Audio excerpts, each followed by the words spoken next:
जिस प्रकार की राजनीति हो गई है उसमें उचित और अनुचित कहना बहुत मायने नहीं रखता है। लालू प्रसाद यादव जी आज अंतिम दिन मतदान करने पहुंच गए थे वेटनरी कॉलेज ग्राउंड पर, जहां कि वो कभी रहते भी थे, उनका बचपन बीता था। लालू यादव एक गमछे के साथ जाते हैं जिसको कनेक्ट किया जाता है कि उनकी पार्टी का झंडा है, और उन्होंने चुनाव आचार संहिता का उल्लंघन कर दिया। एक कपड़ा के रूप में अपने कंधे पर रखे हुए हैं, तो मेरे समझ से वो चुनाव आचार संहिता के उल्लंघन का मामला नहीं है। एक सदाशयता, एक भाईचारा, आप चुनाव में लड़ रहे हैं, आप पॉलिटिकल पार्टीज हैं, आप विचार के स्तर पर आप अपनी बात को रखें।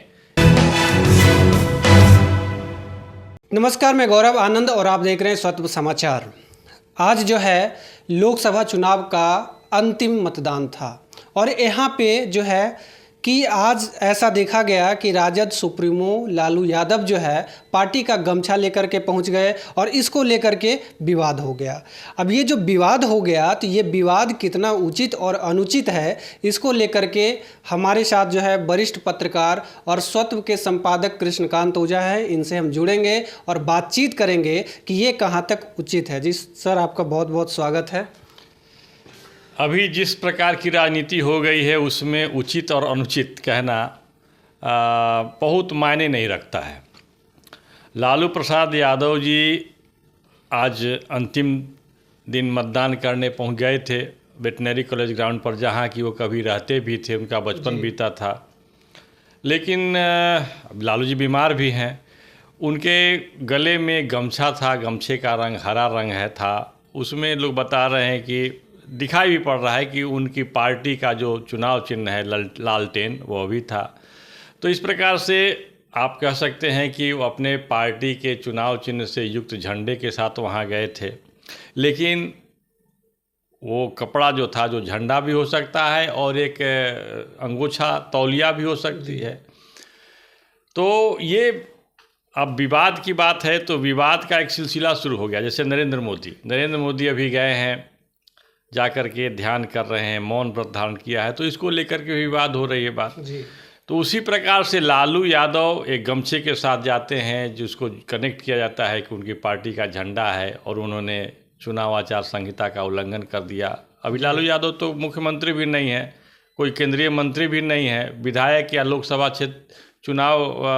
लोकसभा सदस्य भी नहीं है। तो इस दृष्टि से देखेंगे तो एक गमछा को रख करके जाना, एक हम कानूनी रूप से वो कार्रवाई के जद में आते हैं कि नहीं, शायद नहीं आते हैं। ये शायद क्यों?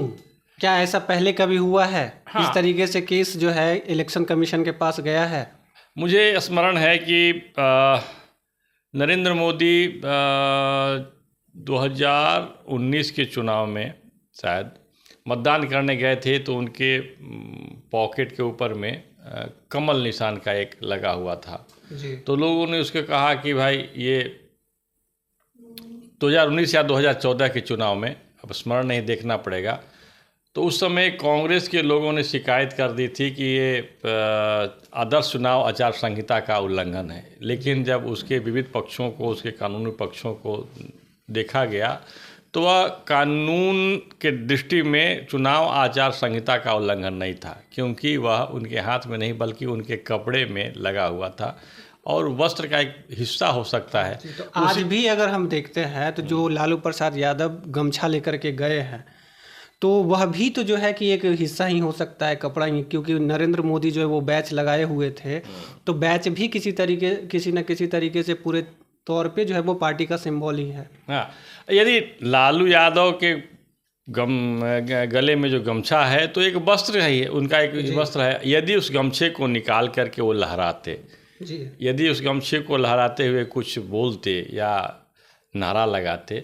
तो निश्चित तौर से वो चुनाव आचार संहिता के जद में आ जाते। लेकिन यदि कपड़ा के रूप में अपने कंधे पर रखे हुए हैं, तो मेरे समझ से वो चुनाव आचार संहिता के उल्लंघन का मामला नहीं है जी। इस पे कानून क्या कहता है? आपके समझ से तो खैर ठीक है, लेकिन कानून का क्या कहना है? देखिए, कानून क्या कहेगा?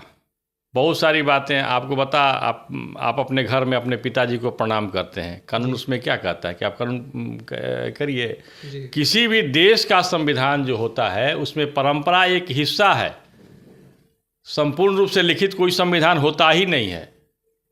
अब कानून को इस रूप में लोग व्याख्यायित करने लगते हैं तो इसका मतलब है कि कानून के जो अपना संविधान है उसको एक जड़ दस्तावेज के तौर पर देखते हैं, जबकि अपना संविधान जड़ दस्तावेज नहीं है, बल्कि उसमें एक परंपरा है, हमारी संस्कृति भी है। और परंपरा और संस्कृति बहुत कुछ हमें निर्देशित करती है, गाइड करती है। इस पार्ट को लोग भूल रहे हैं जी। एक सदाशयता, एक भाईचारा। आप चुनाव में लड़ रहे हैं, आप पॉलिटिकल पार्टीज हैं, आप विचार के स्तर पर आप अपनी बात को रखें, लेकिन इतनी कटुता नहीं हो। इस परंपरा जो लागू हुआ कि हम अपने विरोधी के प्रति कटुता का भाव रखेंगे। जैसे आप नरेंद्र मोदी को ले लीजिए, नरेंद्र मोदी को लेकर के कई प्रकार की बातें उठती थी जी। नरसंहार करने वाले, बिल्कुल अपशब्द जैसी बातें। तो जब आप करते हैं तो प्रतिक्रिया में दूसरी तरफ से आपको झेलना पड़ेगा।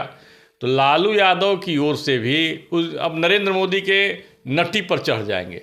इस प्रकार की भाषा एक बड़े नेता के मुंह से शोभा नहीं देता है। जब आप ऐसा कहते हैं तो आपका प्रतिद्वंदी जो होता है वो ताक में रहता है कि हम आपको कैसे आपको परेशान करें जी। तो ये इस प्रकार की जो निचले स्तर की राजनीति है उसी का एक ये भी उदाहरण है। और इसी का एक यह भी उदाहरण है कि विवेकानंद रॉक पर, जहाँ विवेकानंद 3 दिनों तक समाधिस्थ थे, वहाँ प्रधानमंत्री जाते हैं ध्यान करने के लिए, 3 दिनों के अनुष्ठान के लिए जाते हैं, तो उस पर भी विवाद उठाया जाता है। तो ये भारत के पतनशील राजनीति का द्योतक है जी। अच्छा, तो इस पे जो आप बोले कि जो प्रधानमंत्री अभी गए हैं ध्यान करने के लिए, तो इस पे विपक्ष के द्वारा ये आरोप लगाया गया है कि हिंदू धर्म को मोल्ड करने के लिए, अपने पक्ष में लाने के लिए जो है प्रधानमंत्री ऐसा कर रहे हैं। अभी पूरे देश में आदर्श आचार संहिता लागू है, इसके बावजूद जो है वो यहाँ से गए हैं और ये भी मामला इलेक्शन कमीशन पहुँच गया है। तो इस तरीके का जो मामला है, क्या इलेक्शन कमीशन तक पहुँचना चाहिए या लोग अज्ञानता बस ऐसा कर देते हैं? देखिए, सबसे बड़ी बात है कि लोकतंत्र में जो राजनेता हैं उनको अपनी जिम्मेदारी समझनी पड़ेगी। यदि आप जन नेता हैं, यदि जन नेता हैं अपनी जिम्मेदारी को नहीं समझते हैं तो इस प्रकार की बातें होती हैं। लोकतंत्र में केवल विरोध के लिए विरोध नहीं होना चाहिए, रचनात्मक विरोध की बात होती है, सकारात्मक विरोध, जिस विरोध के माध्यम से जो त्रुटियां हैं उसका समाधान हो सके, उसमें सुधार किया जा सके। लेकिन यहाँ त्रुटियों में सुधार की बात नहीं होती है, बल्कि नीचा दिखाना, भ्रामक वातावरण बनाना और उससे राजनीतिक लाभ लेना। तो ये भारत की राजनीति की परंपरा नहीं है, ये मैकियावेलियन थ्योरी है, एंड जस्टिफाई द मीन्स। हमें सत्ता प्राप्त करना है, हमें कुर्सी प्राप्त करना है, इसके लिए किसी भी प्रकार का संसाधन का उपयोग हम करेंगे, भ्रम फैलाएंगे। तो ये भ्रामक जो भ्रम फैलाने की जो राजनीति है वो उसका ये उदाहरण है, ये दोनों उदाहरण है जी। मीन्स इस तरीके का जो मामले है वो नहीं आना चाहिए, लोग अज्ञानतावश कर देते हैं, नहीं आना चाहिए। प्रशिक्षण की कोई व्यवस्था नहीं है राजनीति में। किसी भी पॉलिटिकल पार्टी को उठा करके देख लीजिए कि नैतिक जिम्मेदारी के प्रति आपका प्रशिक्षण है क्या। हम पूछ देते हैं राजद से या जदयू से कि आपके पास कुछ वैचारिक अधिष्ठान है। कांग्रेस के पास था, वो गांधी को की बात करते हैं, लेकिन गांधी को कितना अपनाते हैं, उनके व्यवहारिक जीवन में, उनके व्यवहार में गांधी कितना है। यदि गांधी होते तो नरेंद्र मोदी के उस साधना का विरोध नहीं करते। यदि जयप्रकाश और लोहिया की बात होती तो राजद के लोग छोटी छोटी बातों पर अनैतिक या बिल्कुल आधारहीन आरोप नहीं लगाते जी। उसी प्रकार से भारतीय जनता पार्टी में भी इस प्रकार की त्रुटियां आ रही हैं, क्योंकि उनको राजनीति करना है तो राजनीति में प्रतिक्रिया देते हैं, जबकि ये इससे समाज का, राष्ट्र का किसी का भला नहीं होने वाला है, उन नेताओं का ही भला नहीं होने वाला है अंततः जी।